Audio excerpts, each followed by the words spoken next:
예쁘게 잘 가꿔진 정원과 화단이 있습니다. 보고 있으면 마음이 편해지고 힐링이 되지만 그 아래 주차장에서는 물이 떨어지고 있습니다. 천장 곳곳에는 물이 흘러내린 흔적들로 가득한데요.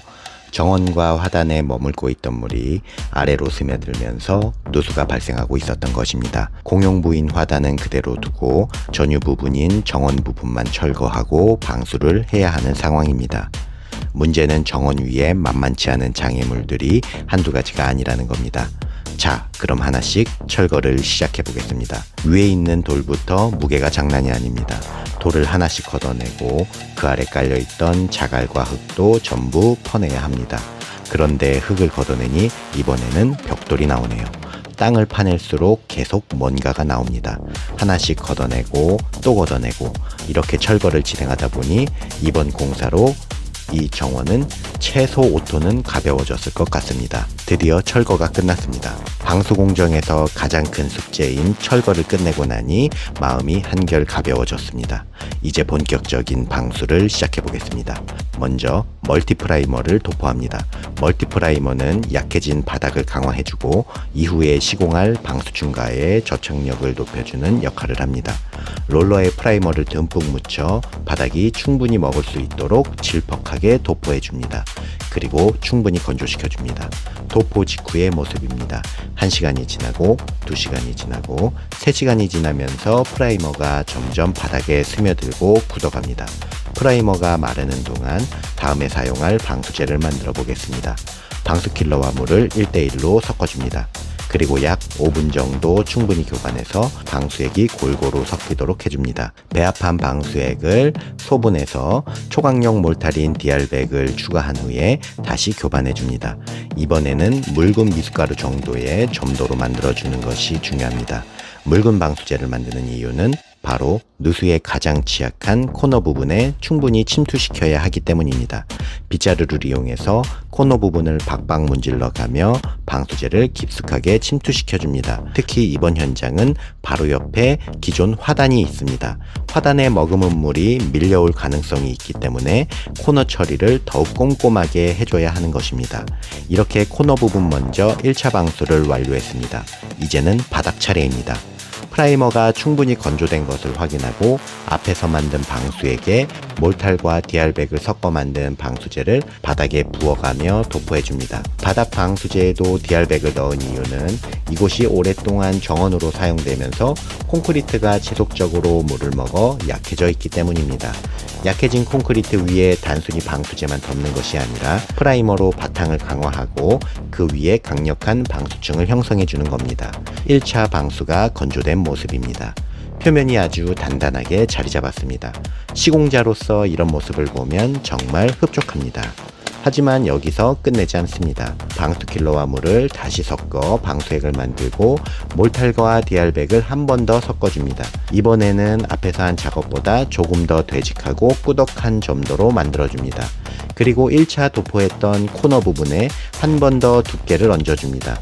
앞에서도 말씀드렸지만 바로 옆에 화단이 있기 때문에 물이 밀려오는 것을 막기 위해 코너를 최대한 강력하게 만들어야 합니다. 코너를 빈틈없이 메워주고 붓을 이용해서 면을 가지런하게 잡아줍니다. 화단과 맞닿은 모서리가 아주 짱짱해졌습니다. 이제는 화단에서 물을 밀더라도 뚫리지 않겠다는 생각에 마음까지 편해집니다. 프라이머를 다시 교만합니다. 그리고 한 번 더 프라이머를 도포해줍니다. 앞에서 사용했던 멀티 프라이머입니다. 다음 공정과의 접착력을 높이기 위해서는 자재를 아끼지 않고 충분히 먹여주는 것이 중요합니다. 그리고 다시 방수제를 만들어줍니다. 이번에도 코너 부분을 한 번 더 보강합니다. 이쯤 되면 그만해도 될 것 같은데 제가 생각해도 좀 징합니다. 제가 생각하는 방수에는 두 가지가 있습니다. 첫 번째는 공사로서의 방수, 그리고 두 번째는 방수를 함으로써 얻어지는 평온함, 즉 마음의 방수입니다. 공정상 필요하지 않을 수도 있지만 이제는 절대 물이 들어오지 않겠구나, 이 확신에서 오는 평온함, 이 마음의 방수까지 마무리해줘야 진짜 방수가 끝입니다. 한 번 더 도포합니다. 내 자식에게 재산은 못 물려줘도 방수층만큼은 물려준다는 마음으로 한 땀 한 땀 꼼꼼하게 발라줍니다. 이렇게 2차 방수 도포까지 마무리됐습니다. 이 정도면 진짜로 이 이상 강력할 수 없겠다는 확신이 듭니다.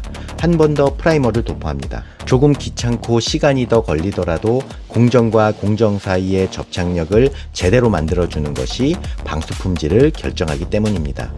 이제 마지막 공정입니다. 이번에는 탄성 방수제를 사용하겠습니다. 먼저 모서리 부분부터 꼼꼼하게 발라줍니다. 탄성 방수제라는 이름 그대로 탄성이 있는 방수제이기 때문에 건물의 수축과 팽창이 반복되더라도 건물의 움직임을 따라가면서 방수제를 형성해 줍니다. 화단과 만나는 모서리 작업을 마쳤다면 이제 바닥 전체에 탄성 방수제를 도포합니다. 기존 방수축만으로도 충분히 강력하고도 남지만 여기에 탄성 방수제까지 더해주면 강력함과 유연함 이 두 가지를 함께 가져갈 수 있습니다. 1회 도포 후 충분히 건조시킨 모습입니다. 다시 한 번 더 2차 도포해줍니다. 이 현장은 방수공사가 끝난 뒤 이 위에 페데스탈을 시공할 예정입니다. 그래서 벽면까지는 방수를 올리지 않고 바닥을 중심으로 작업을 마무리했습니다. 드디어 길고 길었던 정원 방수가 끝났습니다. 의뢰인분께서는 오랫동안 누수 때문에 걱정이 많으셨고 무엇보다 확실하게 누수를 잡아달라고 부탁하셨습니다. 그래서 저 역시 제가 할 수 있는 방법을 최대한 동원해 꼼꼼하게 작업해드렸습니다. 저 역시도 이 정도면 절대 누수가 되지 않을 거라는 확신이 듭니다. 이번 폭우에도 아무런 문제가 없었다는 의뢰인의 문자를 받으니 고생한 보람이 느껴집니다. 하마의 다른 시공 영상이 보고 싶으시다면 하단 고정 댓글에서 확인하시고요. 긴 영상 시청해 주셔서 감사합니다. 지금까지 물막는 하마였습니다.